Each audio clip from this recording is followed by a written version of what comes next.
Keep on dreaming. Keep on dreaming. We run this thing. We're in control. To the public, it's all, the children, the terrorists are going to attack with guns. Just turn in the firearms. Just let us have some reasonable gun control for the children so they're safe. Let us ban whatever we want and register everyone, and then by fiat, ban anyone we want from owning a gun and ban any guns we want. Sign over to international bodies and UNIDIR at the UN to control us through treaty. Oh, we just want to be your friend. We're the government. Oh. Just turn the guns in and everything will be fine, and then you'll be safe. You'll be safe. We want to protect you. We're the government. We're the nice people. We're Rahm Emanuel, Nancy Pelosi, and Dick Cheney, and Secretary of Defense Gates. There you go. Give me that gun. There now. Now these nice men in black uniforms are going to take care of you. But wait, you said I'd be safe if I did this. You are safe. Safe to be my slave if I choose to allow you to live.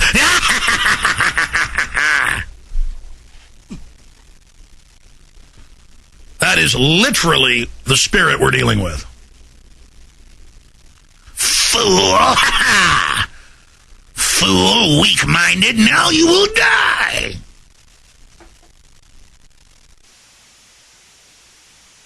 Imagine the Bill of Rights, the Constitution, the Declaration of Independence that our forebears built to defend against tyranny. Built to strengthen liberty as a fortress. Now its walls pulled down, its battlements crushed, its doors rammed open. But still, we're here inside Fortress Liberty. We could still defend the breaches. But instead, the enemy has its own agents above us, leading the citadel. Stand down, it's your friends. There's no army at the gates. There's no assault. There's no New World Order. Don't listen to conspiracy theorists. Those of you at the walls, at the holes, at the breaches, stand back, lay down your swords. There's no army there. And we say they're catapults, they're siege engines have knocked holes. There are their forces just 10 feet ahead, waiting for us to stand aside.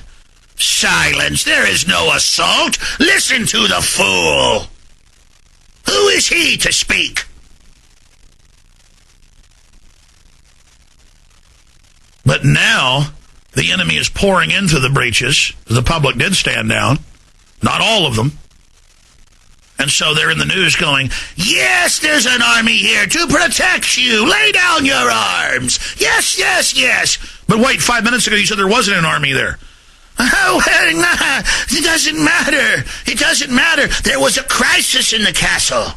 There were traitors within that tore down the walls, and now the army is here to arrest them. Well, wait a minute. The traitors you're talking about are the ones that warned us that you were pulling down the walls. Silence! Arrest that one as well. He is with the enemy.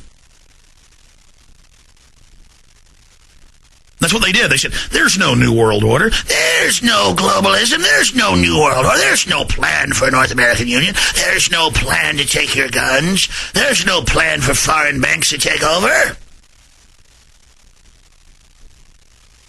And then now, all over the place, they announce, oh, yes, a huge central foreign bank to run everything, to save the economy, and we'll pay our taxes to the foreign bank, and it'll all be secret what they do. And the New World Order's real, but it's good. All over the New York Times, Wall Street Journal, Times of London, London Guardian. Articles with headlines like, and now for world government, and the New World Order to the rescue. And their readers are commenting in the comment pages, going with thousands of comments, well, wait, you said this didn't exist, and I thought those people were kooks, but now this article says it does exist, but I guess maybe they're saying this will fix the economy. I want my 401k to survive, and they're saying only by rolling it into a larger governmental union can that happen. I guess maybe I'm for it then. But others are going, wait a minute, you said this didn't exist all the time. It's the banks that are doing all this. They're the ones that engineered this. What are you talking about? And then they'll write other sub-articles or comments going, you just don't know what's needed. You have lack of vision. You're small-minded. You want to go backwards in time, not forwards. So now they've imploded the United States like a corpse that's cooling. It's still warm, but it will soon become ice cold. We live inside the corpse. It can still be resurrected, but only by you becoming extremely focused, informed, and animated.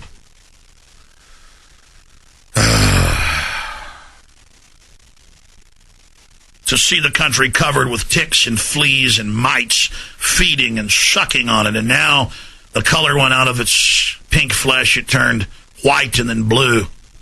Now it begins to rot. The lips pull back from the teeth. The eyes no longer have any life in them. Become like dark jelly. And the ticks climb over, celebrating and preening and blowing their trumpets. They've opened the door, and an army of bigger, more disgusting ticks comes toddling in, swaying, filled with the blood of all the third world nations they've smashed and destroyed and murdered and euthanized and injected with cancer viruses, celebrating that, we're pulling it down, we're pulling the republic down, all we did in the Soviet Union, all the tens of millions murdered, soon we'll truly sup on blood, we'll dine on man's flesh tonight. Soon you will taste the blood of Americans. Soon you will dine on them. Soon you will pull their children away from them as they beg and plead. What say you, throngs of vampires, of soulless cretins of Satan? What say you to our great victory over the Republic? What say you? And they cheer, yes, yes. Soon we will stage the final terror attacks. Soon we will completely smash the Republic, and soon they will beg and plead, and you, your dark spirits, will be able to feed all the ancient spirits of evil that inhabit this throng, this horde, these legions of darkness will be able to sup on the terror and pain of the American people. The ancient enemy of the New World Order will soon be in our control, and the mass murder of these enemies will be greater than our supping, our feeding in Russia and China and Germany and Africa and Latin America. Soon we will kill with wanton abandon. Soon we will revel in their blood. I see the enemy. I can stare right past the New World Order's veils. I know their spirit. And what you just saw was nothing more than a mirror into the heart of darkness, into what you face. Your impoverishment is certain. Your enslavement is near. Your death, for many of you, is a guarantor, unless you rise in every way known to you. Unless you let the Spirit of the living God inhabit you, and unless you say a prayer that you commit yourself to whatever danger, you commit yourself into the God of life's hands and ask the great Creator to empower and to breathe life into your limbs and into your soul and into your mind, and commit yourself to the fight against darkness. That is the only escape, and it may not be a physical escape, but it is a guaranteed spiritual escape and an eternal escape. The devil's greatest trick was to teach the public that he didn't exist. And that's what they've done. Even if you're an atheist, notice that they've taught you there's no good and evil. They wrote books like Beyond Good and Evil. They teach you there's no moral compass, so you will stand down. So you are rudderless, but they have their moral compass.